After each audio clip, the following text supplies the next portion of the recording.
పాత బస్తీలో ఓ మంచి ఓ చెడు, అవతలతో కంపేర్ చేస్తే మంచి, యువతలతో కంపేర్ చేస్తే చెడు.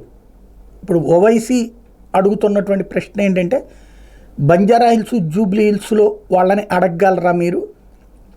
రాత్రిపూట్ల షాపులు కట్టేయమని చెప్పేసి రాత్రి తెల్లవారులు ఉండాలా మెట్రో సిటీల్లో అన్నటువంటిది. ఖచ్చితంగా ఒక ఆస్పెక్ట్లో చూస్తే చాలా మంచి కాన్సెప్ట్, ఎందుకంటే రాత్రి తెల్లవారులు ఉండటం అది మెట్రో నగరాలు కాబట్టి. కానీ పాత బస్తీలో రాత్రిపూట్ల ఆ విధమైనటువంటి అవసరం ఉందా, అది ఆలోచించాల్సిన అంశం. ఒక్క పాత బస్తీలో ఏంటి, ఎక్కడైనా ఉంటుంది. అది ఎట్లా ఉండాలంటే, అంటే ఇది ఎక్కడ వ్యతిరేకత లేకపోతే నెగిటివ్ ఆలోచనతో మాట్లాడట్లేదు.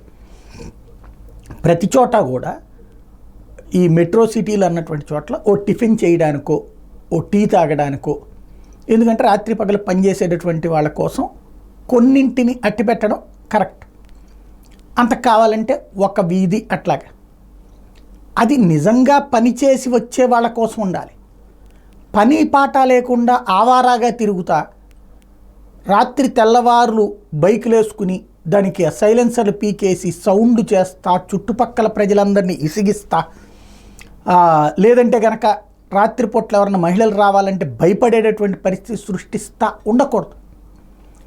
జూబ్లీ హిల్స్ బంజారా హిల్స్లో ఈ కార్లు వేసుకుని తిరిగేటటువంటి వాళ్ళు, లేకపోతే ఇట్లాగా ఈ బ్యాచ్ ఉంటారు, వాళ్ళేవి ఈ టైప్లో ఉండదు. ఇక్కడ కూడా అందరూ అట్లాంటి వాళ్ళు ఉండరు. ఇక్కడ కూడా నిజంగా పని చేసుకుని వచ్చేటటువంటి వాళ్ళు వాళ్ళ దోన వాళ్ళు పని చేసుకుంటూ వెళ్తుంటారు.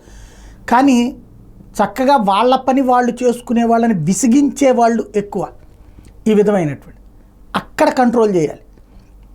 అవసరమైన వాళ్ళకి అందుబాటులో ఉంచడం ప్రభుత్వాల బాధ్యత.